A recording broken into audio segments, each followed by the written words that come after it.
तो पहले भारत में इस प्रकार से घड़ों में पानी पिया जाता है स्टोर करके। कोई भी ताज़ा पानी जो है मुंह लगा के नहीं पीते थे, जैसे अभी हम नलों में मुंह लगा के पीते हैं। ताज़ा पानी पीने का कॉन्सेप्ट नहीं था।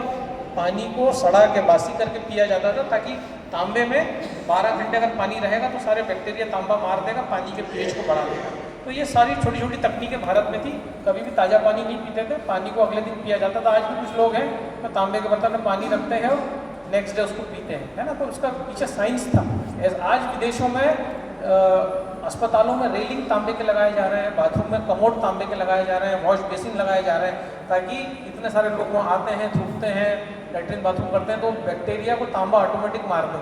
अमेरिका और जापान जैसे देशों में कमोड तांबे के बनाए जा रहे हैं। तो ये सारा कल्चर जो है ये कहाँ से गया है? इंडिया से ये सारा गया है। लेकिन वहाँ से जब टेक्नोलॉजी के रूप में आता है तो हम उसको स्वीकार करते हैं, क्योंकि हमें लगता है कोई नई चीज़ आ गई। लेकिन ये सब हिंदुस्तान में लोग जानते थे कि किस चीज़ का क्या महत्व है, इसलिए तांबे का यूज़ किया जाता है। तो तांबे से अच्छा चांदी, चांदी से अच्छा सफ़ेद सोना, सफ़ेद सोना मतलब वाइट गोल्ड। तो जापान ने वाइट गोल्ड को यूज़ किया, तो बेहतर वो टेक्नोलॉजी को ले आए, क्योंकि अब तांबा काम नहीं करेगा। अब जो फास्ट हो गया है ज़िंदगी। अब पहले पेजर था, फिर टेलीफोन थे, फिर वायर वाले थे, फिर ट्रंक कॉल होते थे, आज व्हाट्सएप आ गया, एंड्रॉइड आ गया। तो टेक्नोलॉजी आ गई, तो टेक्नोलॉजी काम करेगी।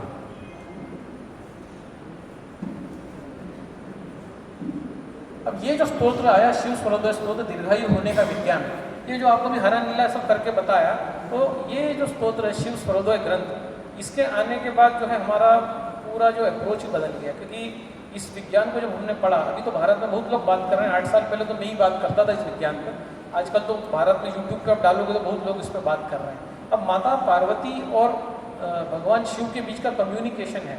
माता पार्वती शिव से पूछती हैं कि जो है शरीर, आप जो भी चीज़ लाते हो, ज्योतिष लाए, अध्यात्म लाए, तंत्र लाए, योग लाए, वो सारा ऋषि मुनियों को मिलता है।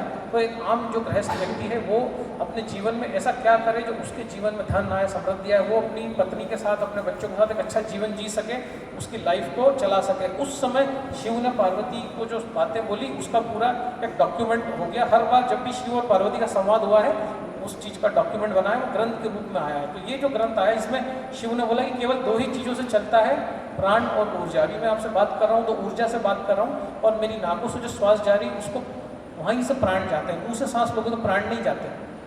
इंसान के मुंह से उसकी जान जाती है। जब भी इंसान मरता है उसका मुंह खुला होता है, प्राण हमेशा नाक से जाते हैं। इसलिए हम नाक से सांस लेते हैं और जो है मुंह से कभी सांस नहीं लेते, क्योंकि हमारी जो प्राण ऊर्जा है, प्राण अगर हमें मजबूत करना है, प्रभावशाली करना है, तो नाक से ही सांस लेना पड़ेगी। इसलिए 2 नाक अलग अलग हमें दी गई है। तो मुख से श्वास लेना बीमारी के लक्षण है। मुंह से अगर हम श्वास लेते हैं मतलब हमारे फेफड़े पूरा चोक हो गया है, ब्लॉटिंग है, क्योंकि प्राण जो है वो नाक से ही बहेंगे और कहीं से प्राण नहीं बहेंगे। तो जो प्राण जो है, प्राणों के जो देवता है वो हनुमान है। प्राणायाम के जो देवता वायुपुत्र, पवनपुत्र, उन्हीं को बोला जाता है। जो प्राणों के जो अधिपति हैं वो हनुमान जी हैं, और इस बॉडी को राम बोला जाता है। तो राम के अंदर हनुमान जी निवास करते हैं। और जब ये बॉडी एसिडिक होती चली जाती है, रुग्ण होती चली जाती है, तो हनुमान जी इस बॉडी को छोड़ के चले जाते हैं, प्राण निकल जाते हैं शरीर से, हनुमान जी निकल जाते हैं। तो फिर हम लोग क्या बोलते हैं, राम नाम सत्य है, सत्य बोलो गत्य है। तो ये राम नाम सत्य है इसलिए बोला जाता है कि अब सिर्फ राम ही बचे हैं, हनुमान जी निकल लिए, इसलिए बोला जाता है राम नाम सत्य है, जो बोला जाता है। क्योंकि अब राम ही बचे हैं, जो प्राण थे वो चले गए, अब वो और किसी बॉडी में ट्रांसफर हो गए। तो इसलिए ये प्राण हमारी बॉडी में ज़्यादा से ज़्यादा रहे, इसके लिए बॉडी को एल्कलाइन रखना ज़रूरी, ताकि हम भी जापान की तरह जो है 116-117 साल जिए। अभी शिवानंद बाबा जो बनारस में रहते हैं वो 129 साल के हैं। ये जान के आपको ज़ोरदार मजा आएगा कि ताली भी चाहूँगा कि पूरी दुनिया में सबसे उम्रदराज आदमी हिंदुस्तान में है और 129 साल के हैं। और उसका राज सिर्फ ये है कि वो योगा जानते हैं, वो शरीर को एल्कलाइन करना जानते हैं। और वही विज्ञान में आज आपको ट्रांसफ़र करने आया हूँ। वो 2 बार भोजन करते हैं, 8:30 बजे और 2:30 बजे। और उनके भोजन में वो बोलते हैं मैं वाइट कोई चीज़ नहीं लेता, मिल्क नहीं लेता, शुगर नहीं लेता, सॉल्ट नहीं लेता, बॉइल्ड फूड खाता हूँ। और आज जो है इतनी उम्र में भी उनमें सिर्फ सुनने की उनको कमी आई है, बाकी वो अपने सारे काम खुद कर लेते हैं, क्योंकि योग की ताकत है। आज हम देखते हैं कि 40 साल की एज में ही लोगों को बड़ी बड़ी समस्याएं आ रही हैं, ट्यूमर हो रहे हैं, मैंने क्या क्या हो रहा है।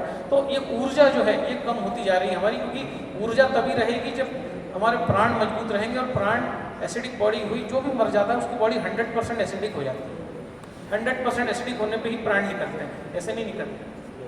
आदमी अधमरा रहेगा, बिस्तर पर पड़ा रहेगा, लकवा हो जाएगा, लेकिन मरेगा नहीं, क्योंकि उसकी बॉडी में कुछ अल्कलाइन का प्रतिशत है। लेकिन जैसे ही पूरा एसिडिक हो जाएगा वो प्राण त्याग देगा। तो भारत में बहुत गूढ़ तरीके से इन चीज़ों को बताया गया। मैंने तो आपको भी 7 कलर बताया, 1 से लेके 14 तक, लाल से लेके हरा, हरे से लेके नीला, नीले से लेके काले तक। लेकिन हमारे ऋषि मुनि क्या कहते हैं, उन्होंने तो रंगों की पहचान जो है कि उससे रोग बताया कि रोग कैसे होता है। चमड़ी का रंग गेहुआ, बालों का रंग काला, नसों का रंग नीला, आंखों का रंग सफ़ेद, हड्डियों का रंग सफ़ेद, है ना, नसों का रंग नीला, खून का लाल। ऐसा पूरा उन्होंने पूरा सिस्टम बनाया कि अगर आपकी जबान को देख के बता सकते थे ऋषि मुनि कि आपकी बॉडी में कफ है, वात है या पित्त है। अगर जबान सफ़ेद है तो क्या होगा, जबान लाल है तो क्या होगा, जबान जो है सूख जाए, ड्राइनेस आ जाए तो क्या होगा। सिर्फ जबान के कलर से बता देते थे। नाखूनों का कलर अगर गुलाबी नहीं खराब हो रहा है तो बता देते थे कि भाई इसके लीवर में क्या रोग है। इतना भारत का उन्नत शास्त्र था। लेकिन जो आक्रमण हुए, जो गोरी आए, गजनवी आए, और जितने जो आक्रमण हुए, मुगल आए, पूरा से सब जला जुलू के रख दिया। पूरा लूटपाट जो देश में हुई, क्योंकि लूटा तो उसी को जाता है जिसके पास होता है। नंगे भूखे भिखारियों को कौन लूटता है? क्योंकि हम इतने समृद्ध थे, है ना, सोने की चिड़िया थे, हमारे पास सबसे ज़्यादा नदियाँ थी, तो हम ही लूटा गया। क्योंकि हमारे पास है तभी तो हम दे रहे हैं, बाकी सब भिखमंगे हैं। मैं आपको बार बार कहता हूँ, सारे देश भिखमंगे हैं भारत के साथ, हाथ पसारे खड़े हैं कि कुछ दे दे बाबा, कुछ दे दे बाबा। भारत की स्थिति भारत ने हमेशा यूँ दिया है, ये भारत की स्थिति, और ये हमेशा यही रहेगी। भारत विश्वगुरु था, है, रहेगा, हमेशा रहेगा। क्योंकि ये सब चीज़ जो हमारे पास है दुनिया में किसी के पास नहीं। टेक्नोलॉजी आ गई तो ठीक है, अभी टेक्नोलॉजी आ गई तो हम कुछ भी नहीं कर रहे, योग नहीं कर रहे, प्राणायाम नहीं कर रहे, हमें कुछ नहीं पता, तो हमने चलो हमारे पानी को सुधार लिया और थोड़ा भोजन सुधार लिया तो अच्छा जीवन जी सकते हैं। लेकिन बहुत कुछ है हमारे पास एक लंबा जीवन जीने के लिए, है ना, 100-125 साल जीने के लिए है हमारे पास साइंस, है ना। तो सनातन भारत क्या बोला कि पूरी बॉडी आपकी अल्कलाइन है, हड्डियाँ, आँख, नाक, लीवर सब कुछ अल्कलाइन है। सिर्फ आपका पेट एसिडिक है और आपकी चमड़ी एसिडिक है, बाकी सब कुछ आपकी बॉडी में अल्कलाइन है ना। सिर्फ चमड़ी और पेट वो एसिड है बनता है, बाकी पूरी बॉडी को क्षारीयता चाहिए। तो सूर्य का बढ़ना अर्थात विष का बढ़ना, ये राइट साइड बोला गया कि ये सूर्य नाड़ी है, सूर्य का प्रभाव है। लेफ्ट साइड बोला गया चंद्र नाड़ी है। तो हम लोग चांद के करीब है, चंद्रमा के करीब है। चंद्रमा जो है तो हमारा उपवास भी हम चंद्रमा को देख के छोड़ते हैं, ज्वार भाटे भी चंद्रमा को देख के आते हैं। तो अगर हमारी बॉडी में कुछ भी होगा चेंज तो वो चंद्रमा से ही होगा। कोई भी आज तो विज्ञान हैरान है कि जो भी बच्चे पैदा होते हैं नॉर्मल डिलीवरी, वो रात को ही पैदा होते हैं सूर्यास्त के बाद। जितनी भी नॉर्मल डिलीवरी होती है, और ये हजारों साल से हो रहा है, आज तक दुनिया पता नहीं लगा भाई कि दिन में जो है बर्थ क्यों नहीं होता और इतना कम क्यों होता है। प्रतिशत 80 से ऊपर है रात को जन्म लेने वाले बच्चों का। आज तक विज्ञान इस बात का पता नहीं लगा पाया कि सूरज की रोशनी में जन्म क्यों नहीं होता, चांद की रोशनी में ही क्यों सृजन होता है। जितनी भी आपकी जड़ी बूटियाँ हैं, जड़ी मतलब जो है आपका नीचे जिस पर सूरज की रोशनी पड़ी, बूटी मतलब जो ऊपर आ गई जिस पर सूरज की नज़र पड़ी। तो जितनी पत्तियां हैं उसमें सूरज का प्रभाव है, वो पूरे झाड़ को नरिशमेंट देती है पत्तियां, जिसको अंग्रेज क्लोरोफिल बोलते हैं, भारत उसको प्राण बोलता है ना। और जितनी भी औषधि प्रभाव आते हैं जो पेड़ में, इसमें एप्पल में मिठास आएगी, आम में खटास आएगी, तरबूज में मिठास आएगी, ये सब चीज़ें जो होंगी ये चांद के प्रभाव से होता है। इसीलिए शरद पूनम में जो खीर रहती है लोग रात को रखते हैं छत पे, और उसके बाद 2-3 घंटे बाद उस खीर को पिया जाता है, क्योंकि चंद्रमा के औषधीय गुण, चंद्रमा ही औषधीय गुण डालता है चीज़ों, सूरज नहीं डालता। तो इसलिए हम चांद के प्रभाव में हैं। तो ये राइट साइड हमारा सूर्य है, ये लेफ्ट साइड चंद्र है। अगर मेरा ब्लड प्रेशर बढ़ रहा है, अगर मैं बाथरूम को होल्ड नहीं कर पा रहा, अगर मुझे चक्कर आ रहा है, अगर मेरा मतलब ऐसी कोई भी चीज़ जिसको मैं होल्ड नहीं कर पा रहा, जो मेरे कंट्रोल से बाहर निकल गई, मेरी शुगर बढ़ रही है, मुझे हर चीज़ के लिए गोली लेना पड़ रही है, तो मैंने मेरे चांद को खराब कर लिया, चंद्रमा को मैंने जो है प्रॉब्लम में डाल दिया। जिसको लो ब्लड प्रेशर होता है फिर उसी का सूर्य खराब होता है। बाकी हर आदमी का हम देखते हैं कि बीपी हाई होता है, शुगर होती है, बाथरूम होल्ड नहीं कर पाता, जो है टॉयलेट होल्ड नहीं कर पाता।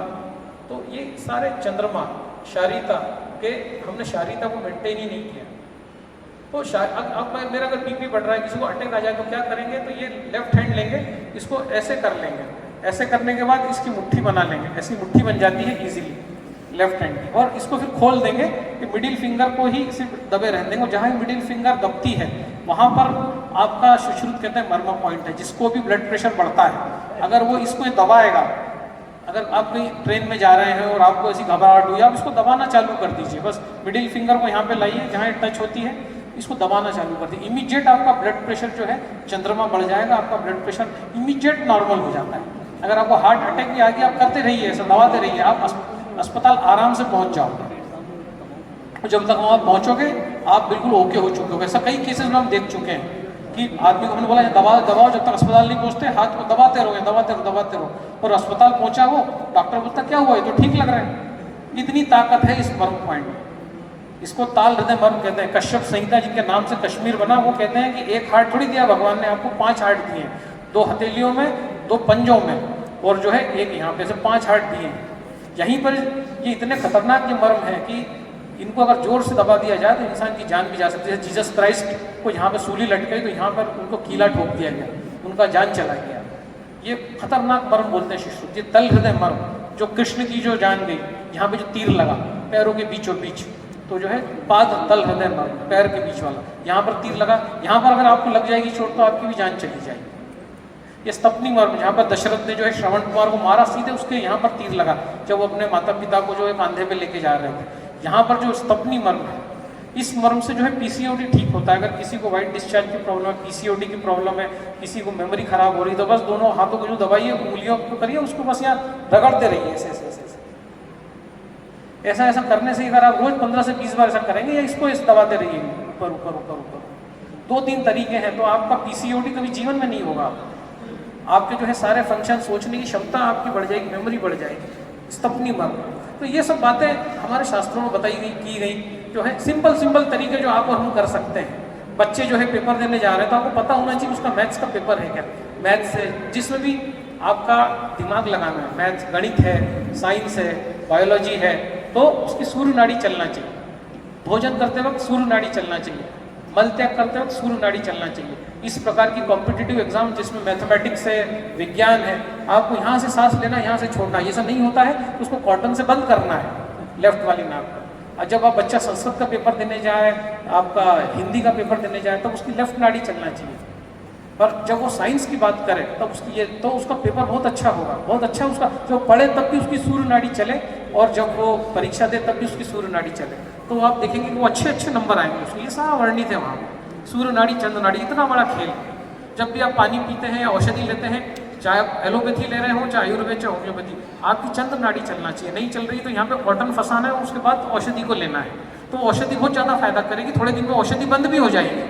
अगर आपने चंद्र नाड़ी में औषधि ली तो 100% चांस है कि वो डिसीज रिवर्स हो जाएगी। नहीं तो आप किसी भी नाड़ी में दवाई लो, कोई सी भी लो, कोई फायदा नहीं होगा, टेम्पररी फायदा करेगी। लेकिन आपको अगर कोई दवाई चल रही है तो आपको चंद्र नाड़ी चलना चाहिए, या फिर इस नाड़ी को बंद करिए कॉटन से। सिंपल तरीका है, कॉटन लीजिए, इसको बंद करिए, पानी पीजिए, दवाई लीजिए, भले ये नाड़ी चल जाए चले। तो इतनी सारी चीज़ें जो है हमारे इसमें बताई गई हैं शास्त्रों में, सारी चीज़ें। तो पतंजलि जो है ये लोग योग लेके आए, इनको फादर ऑफ योगा बोला जाता है। जब भी आप पीछे झुकते हैं, आप बॉडी को एसिडिक करते हैं। जितने भी आसन हैं जो पीछे झुकने वाले हैं, इसमें जो है हम हमेशा, शरीर हमारा एसिडिक होता है, एसिड की ओर जाता है। और जब भी हम आगे झुकते हैं तो हमारा शरीर क्षारीय हो जाता है। इसीलिए सूर्य नमस्कार का इजाद किया गया कि आप जो है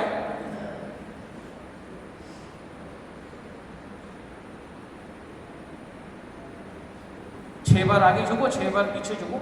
एक महीना आप सिर्फ 6 सूर्य नमस्कार डालो, दूसरे महीने आप 12 डालो, तीसरे महीने 24 डालो, चौथे महीने तो आपके शरीर की रंगत ही बदल जाएगी। इतना इफेक्टिव है। आज तक कोई भी देश इससे अच्छा व्यायाम नहीं खोज पाया जो भारत ने खोज के दिया 10,000 साल में, है ही नहीं। तो जब भी हम आगे झुकेंगे बॉडी अल्कलाइन होगी, पीछे झुकेंगे, इसलिए इस प्रकार से योगा भारत में बनाया गया। जापान में अगर कमर 32 हो जाए तो नौकरी से निकाल देते हैं, 1 लाख मार के। क्या बोले पहले कमर ठीक करके 30, 31, 32 से जहाँ बड़ी गेट आउट, उसको छुट्टी देते हैं कि तू जा, जब तेरी 32 हो जाए कमर तभी आना, तू अनफिट है नौकरी करने के लिए। कितने स्ट्रिक्ट लोग हैं वो। तो ये सारा विज्ञान जो है शिव ने ही दिया है। जिसके गले में वासुकी नाग हो उसके कंधे कितने बड़े होंगे, जो नंदी की सवारी करता हो उसकी जांघें कितनी बड़ी होंगी। वो कितना विशाल होगा वो शिव, वो कितना शक्तिशाली होगा वो शिव। और हम सब उसी शिव की आराधना करते हैं, उसी को मानते हैं। ठीक है।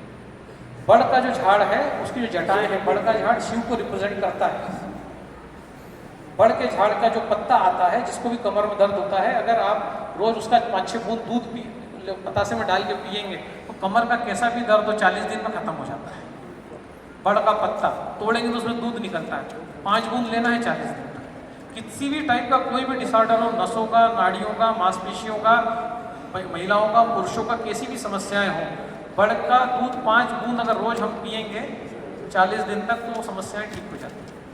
बड़ की जो जटाएं हैं, शिव की जटाएं उनको बोला जाता है, उन जटाओं को सुखाकर उनका पाउडर बना दिया जाए और उसका जो है आप उसको पानी में उबालिए, जब पानी आधा रह जाए उसको पी जाइए। किसी भी प्रकार का शुगर हो 10 दिन में ठीक हो जाता है। बड़ की जटाओं, और जटाएं नहीं मिले तो बड़ की छाल भी निकाल के रखी जा सकती है, सुखाया जा सकता है।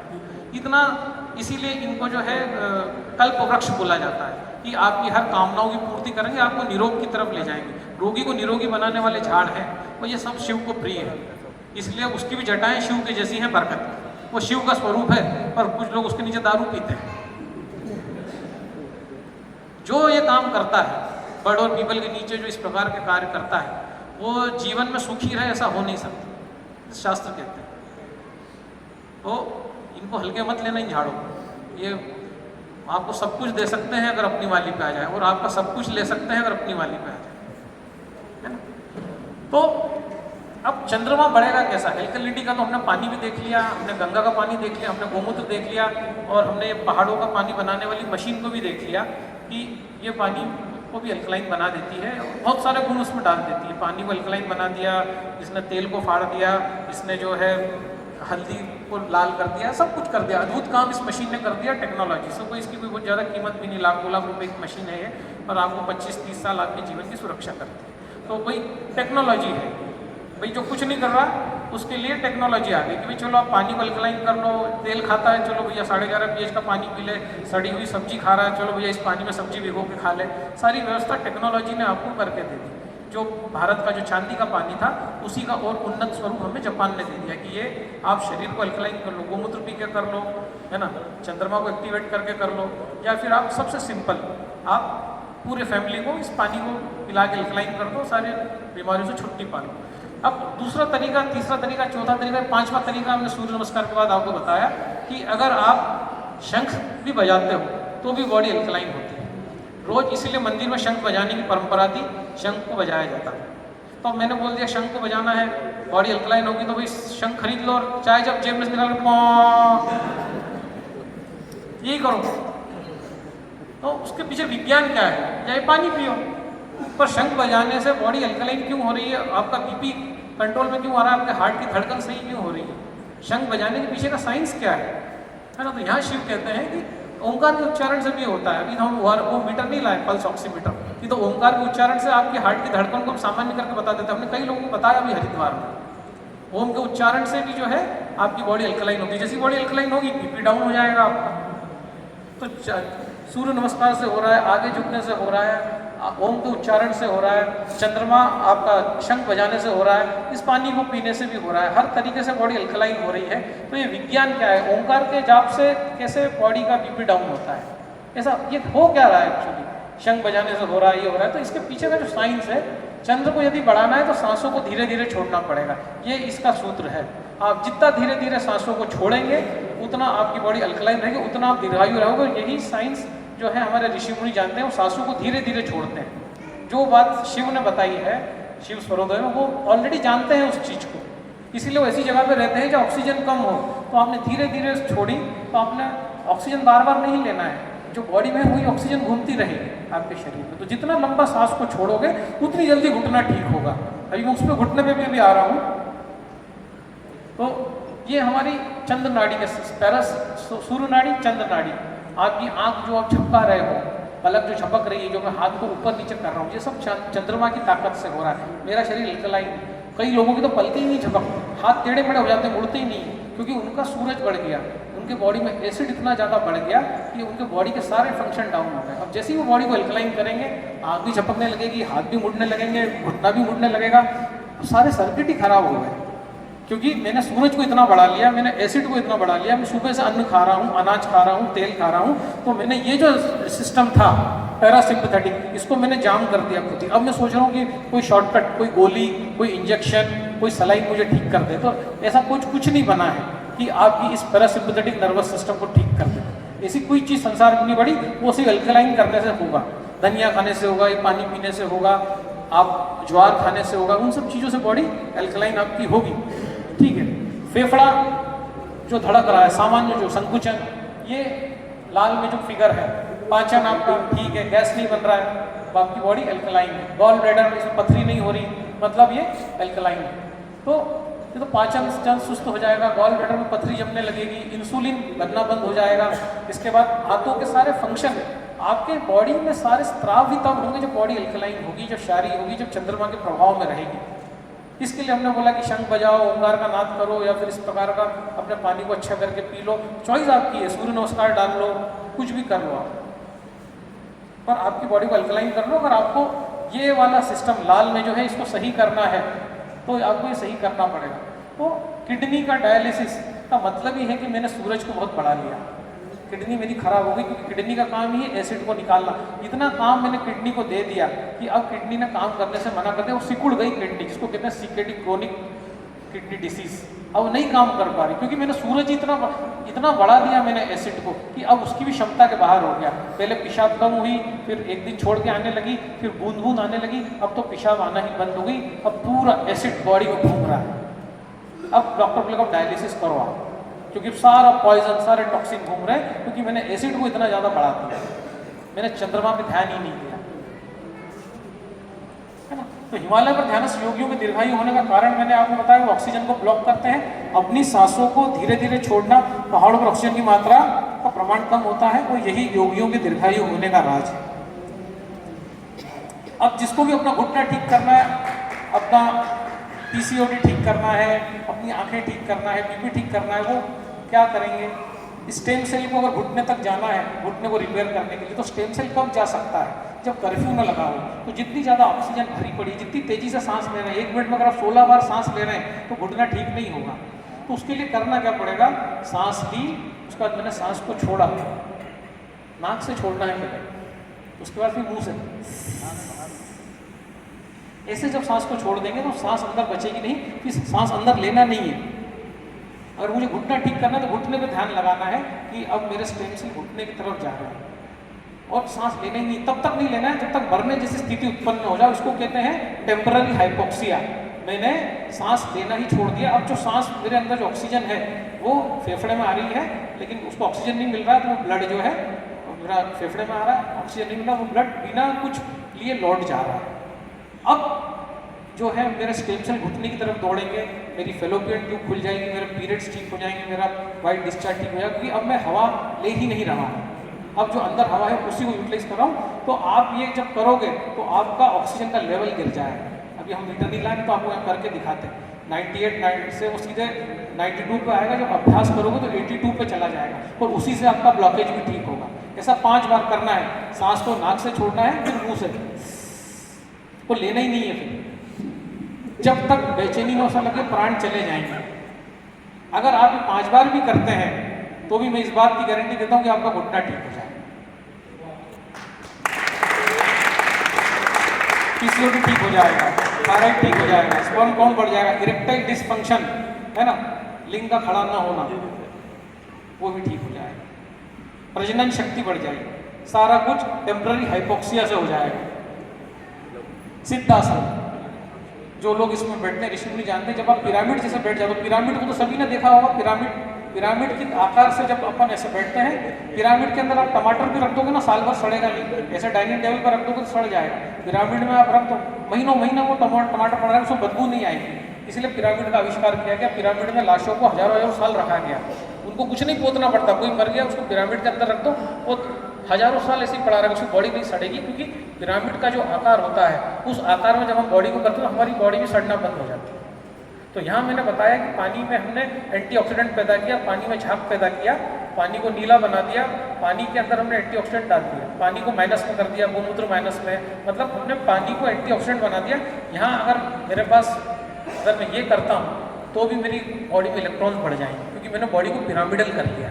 ये भी एक तरीका है। पर क्योंकि मैं ये भी नहीं कर रहा, मैं सूर्य नमस्कार भी नहीं डाल रहा, मैं योग भी नहीं कर रहा, मैं शंख भी नहीं बजा रहा, तो फिर मैंने टेक्नोलॉजी का यूज़ किया कि जब भी मैं घर से निकलूँ, मैं 1 लीटर पानी पी के निकलूँ तो ऑटोमेटिक ये इलेक्ट्रॉन्स इतने सारे मेरी बॉडी में चले जाएंगे, तो रोम रोम में इलेक्ट्रॉन हो जाएंगे 4 घंटे के अंदर। तो मैंने टेक्नोलॉजी का यूज़ किया। मेरे को परमात्मा ने ऑप्शन दिए हैं ना बहुत सारे, उसमें से एक ऑप्शन था मेरे पास ये कि मैं रोज़ सुबह 6 बजे उठ के, पर मैं तो नेटफ्लिक्स देख रहा हूँ, मैं तो सास भी कभी बहू थी देख रहा हूँ, मैं तो क्राइम पेट्रोल देख रहा हूँ, तो मैं तो 3 बजे सो रहा हूँ, तो मैं उठूंगा कैसे 6 बजे, और मैं कैसे बैठूंगा इसमें 1 घंटा? ये मेरे जीवन को बचा सकता है, लेकिन मैं बैठ ही नहीं पा रहा हूँ, तो मैंने मशीन ले ली, ये मेरे जीवन को बचा देगी, इधर नहीं तो उधर।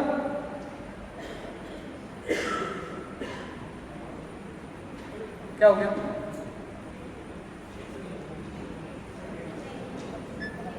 खत्म है।